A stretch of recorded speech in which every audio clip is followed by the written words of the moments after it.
a slow breath. You are here with soft healing.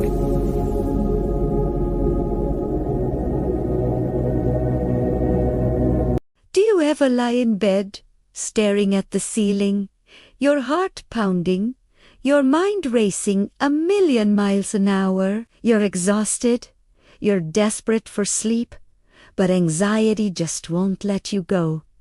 It feels like a cruel joke, right? The more you need to rest, the more your brain decides it's time to worry about every single thing you've ever said or done. If this sounds familiar, you are not alone, and I promise you're not broken.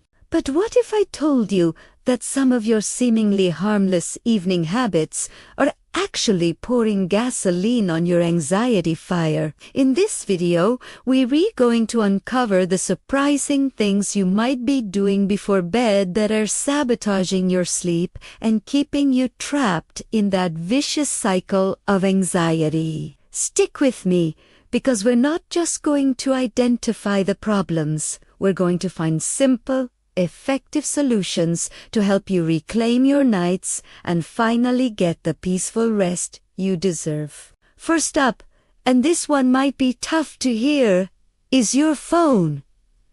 I know, it's our connection to the world, but that quick scroll through social media before bed is a major anxiety trigger. You're hit with a highlight reel of everyone else's perfect lives, which can make you feel inadequate. Then there's the news, which is often a constant stream of negativity and crisis. Your brain interprets this as a threat, kicking your fight or flight response into high gear. And let's not forget the blue light. This light from your screen messes with your body's production of melatonin, the hormone that tells your brain it's time to sleep. So you're left feeling wired and worried. The fix: Trito Krita, a digital sunset. Set an alarm for 30 to 60 minutes before your intended bedtime. When it goes off, that's your cue. Put your phone away, preferably in another room, so you're not tempted. Next on our list is having intense or serious conversations right before bed. Have you ever gotten into a heavy discussion about finances, relationship issues, or work stress late at night? You think you're being productive, but what you're actually doing is priming your brain for a night of worry. These topics activate the problem-solving and emotional centers of your brain, making it nearly impossible to switch off and relax. Your mind will continue to churn over the conversation long after your head hits the pillow. Instead, try to schedule these important talks for earlier in the day, when you're more mentally equipped to handle them. If a stressful thought pops into your head at night, have a notepad by your bed, write it down. This simple act tells your brain, I've acknowledged this, I will deal with it tomorrow.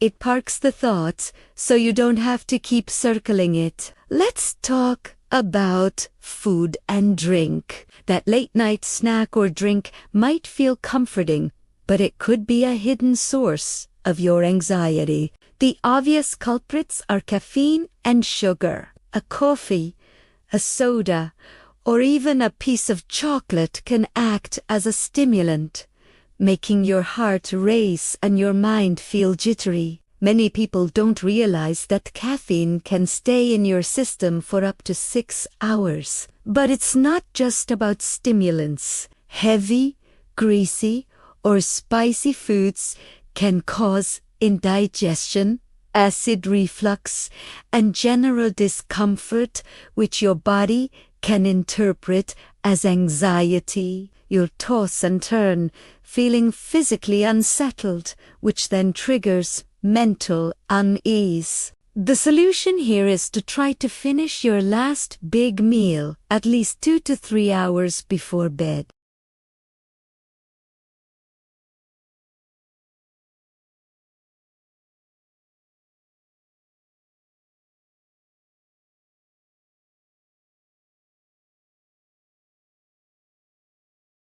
And be mindful of alcohol. While a glass of wine might make you feel sleepy at first, it disrupts your sleep cycle later in the night, often causing you to wake up in the early hours with a racing heart.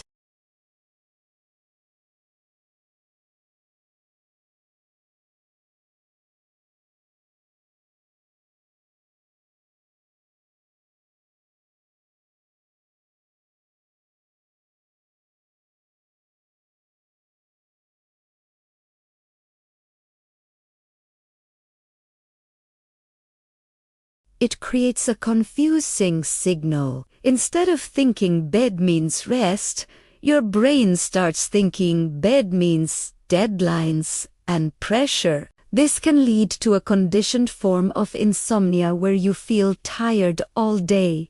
But as soon as you get into bed, you're wide awake and stressed out. The fix is to create a clear boundary. Make your bedroom a work-free zone. If you absolutely have to work late, do it in another room. This helps preserve the psychological association between your bed and a state of calm and relaxation, making it much easier to fall asleep when you finally lie down. What about your evening entertainment? A lot of us unwind by watching a movie or a TV show. But what are you watching? Thrillers, horror movies, or intense, emotionally charged dramas can send your adrenaline and cortisol levels soaring. You might think you're just watching a story, but your nervous system doesn't always know the difference. Your body is physically reacting to the tension on screen. You get that same pounding heart, that same feeling of being on edge that you do with real-life anxiety. Then you turn off the TV and expect your body to immediately switch into sleep mode.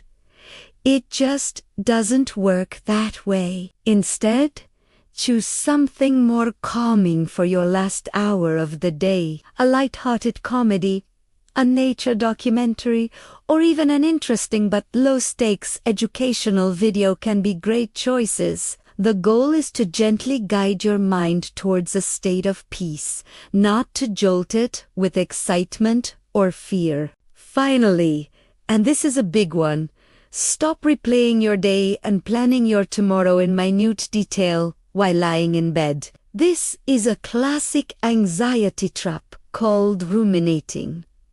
You lie there and dissect every conversation, every mistake, every awkward moment. Or you start building a massive to-do list for the next day, worrying about how you'll get it all done. This mental activity is the opposite of what your brain needs to do to fall asleep. It's like trying to sleep while running a marathon. You need to give your brain permission to clock out. A great technique for this is a brain dump, which we touched on earlier, about an hour before bed. Take out a journal and write down everything that's on your mind. All your worries, all your tasks for tomorrow, all the things you need to remember. Get it out of your head and onto the paper. This externalizes the stress and signals to your brain that it is safe to let go and rest for the night.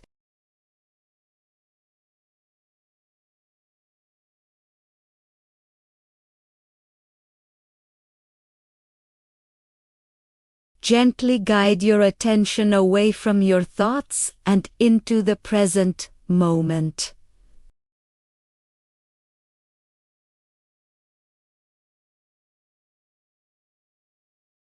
Avoiding late-night scrolling, intense conversations, stimulating foods and drinks, working in bed, watching stressful shows, and ruminating on your day. It might seem like a lot, but you don't have to change everything at once.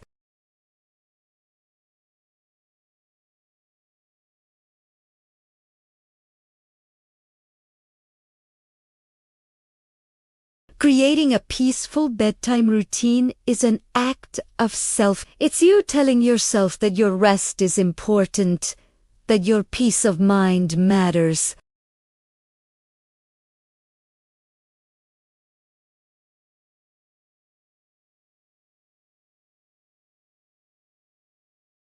and I'd love to hear from you in the comments. What's one change you're going to try to make to your evening routine? Sharing your journey can inspire others. Remember, being gentle with yourself is key. Thanks for watching, and here's 2 more peaceful nights ahead.